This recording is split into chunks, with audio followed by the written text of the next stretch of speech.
Hello student, आज की इस वीडियो में क्लास 8 विज्ञान चैप्टर नंबर फर्स्ट का नाम है फसल उत्पादन एवं प्रबंधन। तो हम लोग इस चैप्टर के अभ्यास के प्रश्नों का उत्तर आज की इस वीडियो में करेंगे। अभी से पहले क्लास 8 से रिलेटेड और भी सब्जेक्ट के वीडियो हमने अपलोड कर रखा है, जो आपको इस वीडियो के डिस्क्रिप्शन में उसका लिंक मिल जाएगा या आपको आई बटन पर उसका लिंक देखने को मिलेगा, जहां से जाकर के आप देख सकते हैं। तो चलिए आज की इस वीडियो को स्टार्ट करते हैं। चैनल पे नए तो चैनल को सब्सक्राइब कर लीजिएगा, वीडियो पसंद आए तो लाइक शेयर कर दीजिएगा, और आप लोगों को कोई डाउट रह जाता है तो कमेंट सेक्शन के माध्यम से जरूर पूछिएगा। चलिए आज की इस वीडियो को स्टार्ट करते हैं। क्वेश्चन आपके स्क्रीन पर आएगा और क्वेश्चन खुद से करने की कोशिश जरूर कीजिएगा। जैसे कि आपके सामने क्वेश्चन आया है कि उचित शब्द छांटकर रिक्त स्थानों की पूर्ति कीजिए। यहाँ पे आपको ये ब्लू कलर में कुछ शब्द दिए गए हैं, तो आपको खाली जगह में भरने हैं। जैसे क क्वेश्चन में कहा गया है कि एक स्थान पर एक ही प्रकार के बड़ी मात्रा में उगाए गए पौधे को कहते हैं। तो पौधे को एक ही जगह पे, जैसे मान लीजिए आपके पास ये जगह है और इस पे आप बहुत सारे पौधे को एक साथ उगा रहे हैं, ठीक है। तो ये बहुत सारे पौधे को उगाने की जो प्रक्रिया है या उगाए गए जो पौधे होते हैं उनको हम क्या नाम देते हैं? तो उसको नाम देते हैं फसल। का आंसर क्या बन जाएगा? फसल। क्वेश्चन में कहा गया है कि फसल उगाने से पहले प्रथम चरण मिट्टी की होती है। तो मिट्टी की क्या की जाती है? तैयारी की जाती है, जिसमें आप देखते होंगे कि मिट्टी की खेत होती है उसमें जुताई की जाती है। जुताई के बाद उसकी पोला की जाती है, ठीक है, पोला की जाती है। फिर उसके बाद उसमें उचित पोषक तत्व की जो आवश्यकता होती है उसे दी जाती है। तो इस तरीके से हम सबसे पहले क्या करते हैं? मिट्टी को तैयार करते हैं। फिर उसके बाद यहाँ ग में दे रखा है कि क्षतिग्रस्त बीज जल की सतह पर क्या करने लगेंगे? तो जल की सतह पर तैरने लगेंगे। यानी जो खराब आपके बीज हैं वो जल के सतह पर क्या करने लगेगा? तैरने लगेगा। तो यहाँ पे क्या भरा जाएगा? तैरना। फिर घ में कहा गया है फसल उगाने के लिए पर्याप्त सूर्य का प्रकाश एवं मिट्टी से क्या चाहिए? तो मिट्टी से आपको पोषक तत्व चाहिए, और उसके बाद पोषक तत्व मिल जाने के बाद आपको जल की आवश्यकता होगी, तभी आप फसल का उत्पादन कर पाएंगे। तो यहाँ पे आपको सारी चीज भर लेना है। तो उम्मीद करते हैं आप अपने खुद से भर लिए होंगे, और नहीं तो आप इससे सहायता लेकर के भर सकते हैं। अब बढ़ते हैं आगे के क्वेश्चंस पे। क्वेश्चन नंबर 2, जिसमें कॉलम ए को कॉलम बी से मिलान करना है। एक तरफ कॉलम ए में फसल दिया गया है, उर्वरक दिया गया है, तो आपको दूसरे तरफ जो का फसल है उसके बारे में मिलान करना है। जैसे कि खरीफ फसल, तो खरीफ फसल क्या होता है? तो खरीफ फसल आपका इसमें जो बनेगा, ठीक है, खरीफ फसल जो आपका इसमें बन जाएगा वो कौन सा बनेगा? धान एवं मक्का खरीफ फसल है। रबी फसल की बात करें, गेहूं चना मटर है। और आपका रासायनिक जो उर्वरक है उसे यूरिया एवं सुपर फॉस्फेट के नाम से जाना जाता है। और कार्बनिक जो खाद होता है वो पशु अपशिष्ट यानी जानवरों के जो मल मूत्र होते हैं उसकी बात किया गया है, ठीक है। तो ये आपके कार्बनिक खाद के अंतर्गत जैसे अगर हम यहाँ पे रासायनिक खाद यूरिया की बात करें तो आप समझ ही पा रहे होंगे, जिसमें डीएपी वगैरह भी आ जाता है। अब यहाँ पे रबी फसल और खरीफ फसल की बुआई कब की जाती है और कटाई कब की जाती है, इसके बारे में आप कमेंट सेक्शन में जरूर बताएं, ठीक है। अब बढ़ते हैं आगे के क्वेश्चन। क्वेश्चन नंबर 3, निम्न के दो दो उदाहरण देने हैं। जैसे कि आपको जो रेड कलर में दिख रहा है, इनके आपको दो दो उदाहरण देने थे, खरीफ फसल के और रबी फसल के। तो हम यहाँ पे दो से अधिक दिए हैं। कोई भी बच्चा जो उसको मन करे, गेहूं लिखना है तो गेहूं को लिख सकता है, मटर लिख सकता है। ये आपके क्या है? रबी फसल। किसी को चना मन है, सरसों मन लिखने की है, तो वो सरसों और चना लिख सकता है। अलसी, जिसको आप आम भाषा में तीसी के नाम से जानते हैं, इसे भी आप ध्यान रखेंगे, ये आपकी रबी फसल है। खरीफ फसल क्या है? इसमें आप देखेंगे तो धान, मक्का, सोयाबीन, मूंगफली, कपास, ये सभी आपके जो फसल हैं ये आपके खरीफ फसल के उदाहरण हैं। और जब आप एग्जाम में लिखेंगे तो आपको यहाँ पे दो लिखने की बात किया है, तो सिर्फ दो ही लिखेंगे। हमने यहाँ पे 2 से ज्यादा इसलिए लिखा है कि आपको जो इच्छा करे वो आप लिख सकते हैं। ठीक है, अब हम लोग आते हैं क्वेश्चन नंबर 4 पे। क्वेश्चन नंबर 4 में कहा है कि निम्न पर अपने शब्दों में एक एक पैराग्राफ लिखिए। यानी एक एक पैराग्राफ कहने का मतलब आप समझ पा रहे होंगे, कम से कम आप यहाँ पे 60 से 80 शब्दों के बीच में आपको लिखना है। चलिए यहाँ पे लिख करके हम बताते हैं कि आपको किस पे क्या आप लिखना था। तो फर्स्ट आपको जो लिखना था वो मिट्टी तैयार करने पर लिखना था, कि मिट्टी तैयार करने पे आप एक पैराग्राफ लिखिए। तो देखिए मिट्टी तैयार करने के बारे में हमने यहाँ पे लिख रखा है कि फसल उगाने से पहले मिट्टी तैयार करना प्रथम चरण होता है। यानी मिट्टी तैयार हम लोग क्यों करते हैं, तो मिट्टी तैयार हम लोग फसल को उगाने के लिए करते हैं।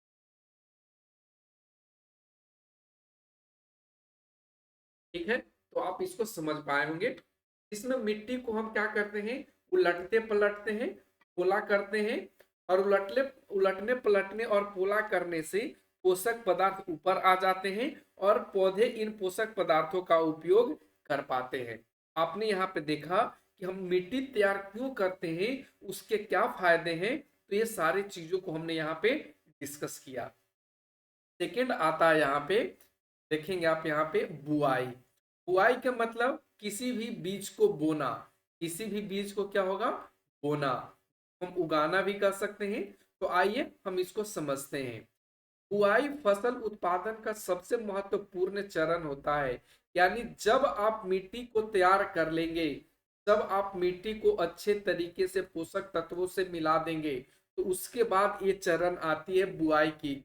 और बुआई क्या होता है, तो इसमें बीज को मिट्टी के अंदर या मिट्टी पर डाल करके उसे हम उगाते हैं, जिसमें यहाँ पे लिख रखा है कि बीजों को तैयार की गई मिट्टी में रोपना या डालना होता है। बोने से पहले अच्छी गुणवत्ता वाले साफ एवं स्वस्थ बीजों का चयन किया जाता है। बीजों को निम्न तरीकों से बोया जाता है, जिसमें आप देखेंगे ये इस्तेमाल होता है सीड ड्रिल, परंपरागत औजार के द्वारा, जैसे खुरपी वगैरह से बीज को खोद करके, मिट्टी को खोद करके बीज को डाल दिया जाता है, ताकि ये बीज मिट्टी के अंदर चला जाए। ठीक है, तो ये आपके परंपरागत हो गया। और आप अभी के समय में आप ड्रिल जो मशीन है, सीड ड्रिल मशीन है, उससे बीजों को क्या किया जाता है, रोपा जाता है।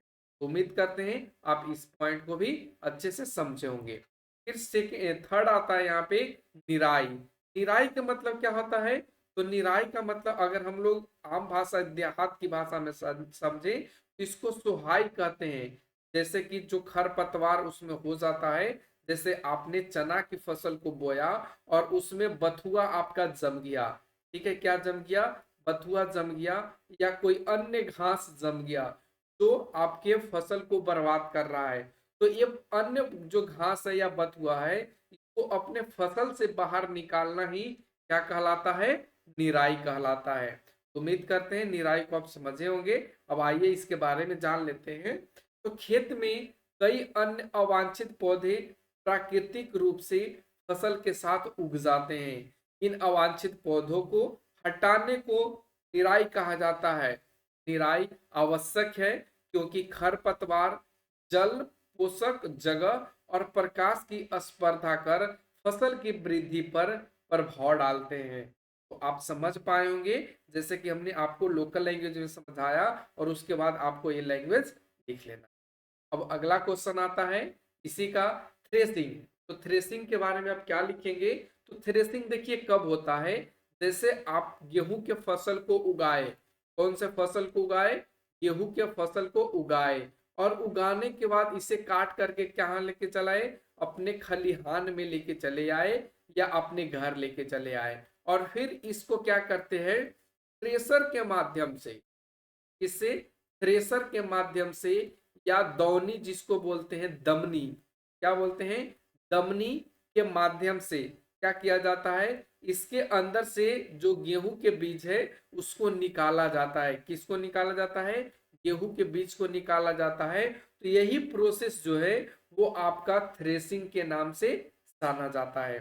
देखेंगे इसमें काटी गई फसल से बीजों या दानों को भूसे से अलग करना होता है।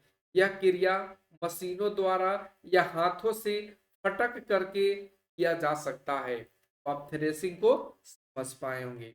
अब बढ़ते आगे 5 नंबर क्वेश्चन। 5 नंबर में देखिए कहा गया है कि स्पष्ट कीजिए कि उर्वरक खाद से किस प्रकार भिन्न है। यानी उर्वरक और खाद में आपको क्या करना है, भिन्नता को स्पष्ट करना है। तो आइए इस चार्ट को आप देखें, तो एक तरफ उर्वरक लिखा गया है और एक तरफ खाद लिखा गया है। ठीक है, अब आइए इसके बारे में हम लोग जानते हैं। उर्वरक एक मानव निर्मित लवण है। उर्वरक क्या है, एक मानव निर्मित लवण है। जैसे कि अगर हम बात करें यूरिया, जैसे कि हम बात करें डीएपी, ये आपके क्या है, उर्वरक है। लेकिन जो खाद होता है यह एक प्राकृतिक पदार्थ होता है जो गोबर एवं पौधों के अवशेषों से विघटन होता है। जैसे कि आप फेंकते होंगे गनौरा, या आप फेंकते होंगे कचरा, तो ये सभी जो आपके कचरा है अपने खेतों में जब फेंका जाता है कंपोस्ट के रूप में, तो ये जो कंपोस्ट के रूप में फेंका जाने वाला सामग्री है इसे हम खाद के नाम से जानते हैं। तो आप खाद और उर्वरक को अच्छे से समझ पा रहे होंगे। उर्वरक का उत्पादन फैक्ट्री में किया जाता है। कहाँ किया जाता है, फैक्ट्री में। जबकि खाद जो है वो खेतों में या मिट्टी में दबा करके बनाया जाता है। कहाँ बनाया जाता है, मिट्टी में दबा करके बनाया जाता है। उर्वरक से मिट्टी को ह्यूमस प्राप्त नहीं होता है, जबकि खाद से मिट्टी को ह्यूमस प्रचुर मात्रा में प्राप्त होती है। उर्वरक में पादप पोषक तत्व जैसे कि नाइट्रोजन, फास्फोरस तथा पोटेशियम प्रचुर मात्रा में पाई जाती है। लेकिन अगर हम खाद में बात करें तो ये आपके जो पादप पोषक तत्व हैं वो पादप पोषक तत्व तुलनात्मक रूप से कम होते हैं। यानी पादप जो पोषक तत्व हैं वो आपके उर्वरक की अपेक्षा यहाँ पे कम होंगे। ठीक है, तो आप देख पाए दोनों में किस तरीके का अंतर है। उम्मीद करते हैं क्वेश्चन नंबर 5 को समझ पाए होंगे।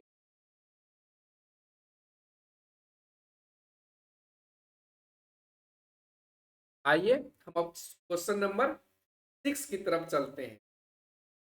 देखिए क्वेश्चन नंबर 6 में कहा है कि सिंचाई किसे कहते हैं। जल संरक्षित करने वाली सिंचाई की 2 विधियों का वर्णन कीजिए। तो देखिए सिंचाई को समझ सकते हैं, अगर आप गांव देहात में रहते होंगे तो आपने देखा होगा कि आपके खेत में गेहूं की फसल है या आप धान की फसल को लेकर के देखें, गेहूं की फसल या धान की फसल, तो ये दोनों को हम अपने पंप सेट के माध्यम से, इसके पंप सेट के माध्यम से, नदी के माध्यम से, नहर के माध्यम से, हीटर के माध्यम से या आप मोटर के माध्यम से क्या करते हैं, पानी को अपने खेत में छोड़ते हैं। यानी धान को, धान के पौधे को और गेहूं के पौधे को सींचते हैं। तो ये जो सींचने की पद्धति है इसको हम सिंचाई के नाम से जानते हैं। और जल संरक्षित करने के लिए जो सिंचाई की विधियां हैं उसमें आप देखे होंगे, जैसे हम खेत, जैसे कि हम लोग खेत को जब पटाते हैं तो बहुत ज्यादा पानी लगता है और पूरा खेत गीला हो जाता है। लेकिन कुछ ऐसे विधियां हैं जो केवल और केवल जड़ों पे ही पानी डालती हैं। इससे जल की मात्रा है वो कम खपत होती है और इसी को ही जल संरक्षण कहा जाता है। आइए हम इसके बारे में अच्छे से जानते हैं। देखिए उत्तर में हमने लिखा है कि स्वस्थ फसल वृद्धि के लिए मिट्टी की नमी को बनाए रखने के लिए खेत में नियमित रूप से निश्चित अंतराल पर जल देना सिंचाई कहलाता है। यानी जब आप फसल लगाएंगे तो उसके उचित समय पर पानी डालेंगे। यानी जब उसकी पानी डालने की समय होती है उस समय में डालेंगे तो ही आप क्या कर पाएंगे, फसल को अच्छे तरीके से उगा पाएंगे। और ये जो पानी डालने की जो प्रक्रिया है वो आपका सिंचाई के नाम से जाना जाएगा। उम्मीद करते हैं आपको ये पॉइंट समझ में आ रहा होगा। अब हम यहाँ पे बात करेंगे कि जल संरक्षित करने वाली सिंचाई की 2 विधियां कुछ इस प्रकार से है। तो एक आप देखेंगे छिड़काव तंत्र।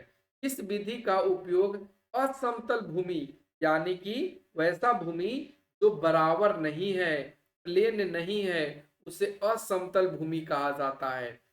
जहां पर जल कम मात्रा में उपलब्ध है। यानी हम लोगों के यहाँ जिस तरीके से पानी उपलब्ध हो पाता है वो कहीं दूसरे इलाके में या जो पहाड़ी इलाके हैं वहां पे ये पानी की जो मात्रा है वो कम उपलब्ध होती है और इनका छिड़काव पौधों पर इस प्रकार होती है जैसे कि वर्षा हो रही है। छिड़काव लॉन, कॉफी की खेती एवं कई अन्य फसलों के लिए यह अत्यंत उपयोगी है छिड़काव तंत्र। तो आप छिड़काव तंत्र को अच्छे से समझ गए होंगे। इसका दूसरा आता है ड्रिप तंत्र। ड्रिप तंत्र में क्या होता है, तो इस विधि में जल बूंद बूंद करके सीधे पौधे की जड़ों में गिरता है। फलदार पौधे, बगीचों एवं वृक्षों को पानी देने का यह सर्वोत्तम तरीका है।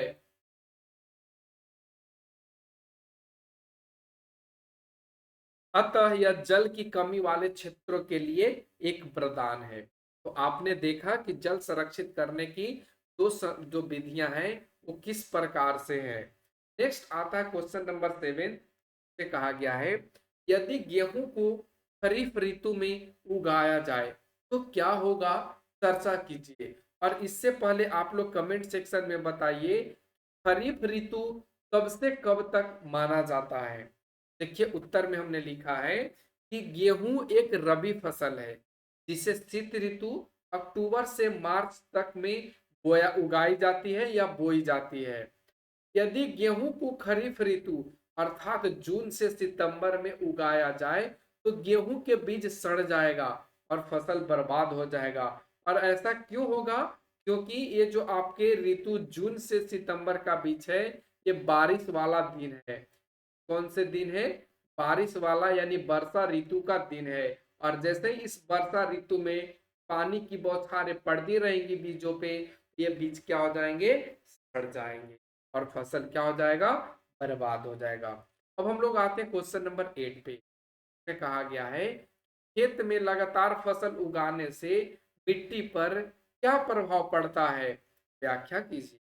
तो देखिए उत्तर में हमने लिखा है कि फसलों को लगातार उगाने से मिट्टी में कुछ पोषक तत्वों की कमी हो जाती है जिससे मिट्टी की उर्वरता कम हो जाती है। उर्वरता कहें तो जो उपजाऊ था या उपजने की जो क्षमता था वो कम हो जाती है जिसके कारण फसलों की उत्पादन कम होती हो जाती है। इस क्षति को पूरा करने हेतु किसान खेतों में खाद डालते हैं। आपने देखा कि फसल एक ही जमीन पर या एक ही खेत में लगातार उगाएंगे तो उसकी पोषक तत्व चली जाएगी, उर्वरता कम हो जाएगी जिससे फसल का उत्पादन कम होगा और आपको इससे क्षति होगा। आपने खेतों में लगातार फसल उगाने की जो पद्धति है उसको आसानी से समझ पाए। अब हम लोग क्वेश्चन नंबर 9 पे आते हैं। इसमें कहा गया है खरपतवार क्या है, हम उनका नियंत्रण कैसे करते हैं।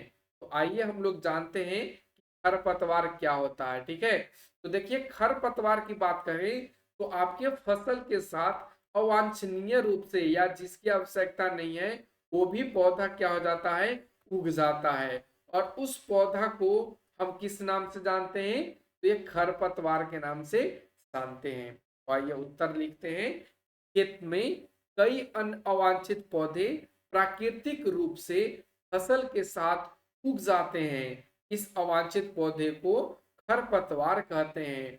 खरपतवार को नियंत्रित निम्न प्रकार से आप कर सकते हैं। निराई द्वारा, निराई कहें या सुहाई कहें, निराई कहें या सुहाई कहें, तो आप इस पद्धति के द्वारा क्या कर सकते हैं, खरपतवार को नियंत्रित कर सकते हैं। यह कार्य हाथ से भी किया जा सकता है, खुरपी से या हैरो की सहायता से। हैरो यानी एक तरीके का जो हल होता है उसकी सहायता से भी जा सकती है। रसायनों द्वारा, खेतों में रसायनों का छिड़काव किया जाना चाहिए जिससे कि वो जो फसल जो अनवांटेड है उसकी संख्या कम हो जाए या वो मर जाए। ठीक है, लेकिन हम इस रसायन का भी इस्तेमाल करेंगे और उसमें आप देखेंगे 2,4-D। ठीक है, तो इस तरीके के आपको यहाँ पे ध्यान रखना है। अगला आता है क्वेश्चन नंबर 10। इसमें कहा गया है कि निम्न बॉक्स को सही क्रम में इस प्रकार लगाइए कि गन्ने की फसल उगाने का रेखा चित्र तैयार हो जाए। देखिए, किसी भी फसल को उगाने के लिए सबसे पहले आपको क्या करना होता है? तो सबसे पहले आपको खेतों की जुताई करना होता है, या जो आपके पास जमीन है उसकी जुताई करना होता है। जुताई यदि आप कर लेंगे तो उसके बाद आप मिट्टी को तैयार करेंगे, और अगर आपने मिट्टी को तैयार कर लिया तो उसके बाद आप बुआई या रोपने की जो स्थिति है उसको हम लाएंगे। फिर खाद देना, यानी जो उसके लिए इम्पोर्टेंट पोषक तत्व है उसको यहाँ पे लाएंगे। साथ में सिंचाई, कटाई, ये सभी आपके समय के अनुसार चलने वाला है। और फसलों को चीनी मिल में भेजना इसका मुख्य उद्देश्य है, इसका गन्ने का। तो आप इस तरीके से इसकी रेखांकित कर सकते हैं। अगला क्वेश्चन आता है 11 नंबर, जिसमें कहा गया है कि नीचे दिए गए संकेतों की सहायता से पहेली को पूरा कीजिए। यानी यहाँ पे आपको क्या करना है? पहेली दिया गया है, जिसमें आप एक तरफ देख पाएंगे कि एक में कहा गया है यह ऊपर से नीचे की तरफ, और सेकंड में बाई से दाई की तरफ। तो आइए सबसे पहले हम लोग ऊपर से नीचे चलते हैं, और इसमें फर्स्ट क्वेश्चन ये है कि सिंचाई एक पारंपरिक तरीका इसकी है। परंपरिका, जो सिंचाई की परंपरिका तरीका है वो आप देखेंगे राहट। राहट जिसमें आप देख पाते हैं कि बैल को नाद दिया जाता है और उससे पानी खींचने के लिए उसे प्रेरित किया जाता है। ठीक है। फिर उसके बाद आता है बड़े पैमाने पर पालतू पशुओं की उचित देखभाल करना। तो बड़े पैमाने पर पालतू पशुओं की उचित देखभाल करना, ये आपके क्या कहला जाएगा? पशुपालन कहलाएगा। आप देख पा रहे होंगे यहाँ पे, ये आपके पशुपालन है। यहाँ पे आप यहाँ पे देख पाएंगे ये आपका पशुपालन है। फिर उसके बाद थर्ड में फसल जिन्हें वर्षा ऋतु में बोया जाता है, इसे हम लोग क्या नाम देते हैं? जो वर्षा ऋतु में बोया जाता है उसे नाम हम लोग देते हैं खरीफ फसल। ये आपके 3 नंबर में है, खरीफ फसल। उसके बाद 6 नंबर में आता है फसल पक जाने के बाद काटना, कटाई कहलाता है। जब फसल पक कर तैयार हो गया तो उसको काटने की जो पद्धति है उसे हम लोग काटाई कहते हैं, कटाई कहते हैं, यानी काटना कहते हैं। अब हम लोग बाई से दाई की ओर बढ़ेंगे। तो फर्स्ट है कि शीत ऋतु में उगाई जाने वाली फसलें। तो शीत ऋतु में आप कौन सी फसल उगाएंगे? तो आइए हम इसके बारे में जानते हैं। आप रबी फसल को उगाएंगे शीत ऋतु में। कौन से फसल को उगाएंगे? आप शीत ऋतु में रबी फसल को उगाएंगे। तो आप यहाँ पे लिख लेंगे रबी फसल। फिर उसके बाद है एक ही किस्म के पौधे जो बड़े पैमाने पर उगाए जाते हैं, इसे हम लोग फसल का नाम देते हैं। एक ही किस्म का पौधा है और एक बड़े जगह पे क्या की जा रही है? फसल की तैयारी की जा रही है। रासायनिक पदार्थ जो पौधों को पोषक प्रदान करते हैं कहलाते हैं। देखिए, रासायनिक पदार्थ जो पौधे को पोषक प्रदान करते हैं इसे कहा जाता है, अगर हम यहाँ पे मिलाएं, ठीक है, तो ये आपको हो जाएगा और का फसल, यानी और तो फसल हो ही गया। 5 की बात कर रहे हैं तो ये आपका उर्वरक होगा कि रासायनिक पदार्थ जो पौधों को पोषक प्रदान करता है, आपको यूरिया वगैरह देते रहना है। खरपतवार हटाने की प्रक्रिया, यानी खरपतवार हटाने की जो प्रक्रिया होती है उसे नाम दिया जाता है निराई। क्या नाम दिया जाता है? निराई। तो खरपतवार हटाने की जो प्रक्रिया है वो आपकी निराई हो जाएगी। तो आप यहाँ से इसे उम्मीद करते हैं ये सारे क्वेश्चन आप लोगों को अच्छे से हेल्पफुल रहा होगा और साथ में समझ में आया होगा। कैसा लगा ये आज का वीडियो?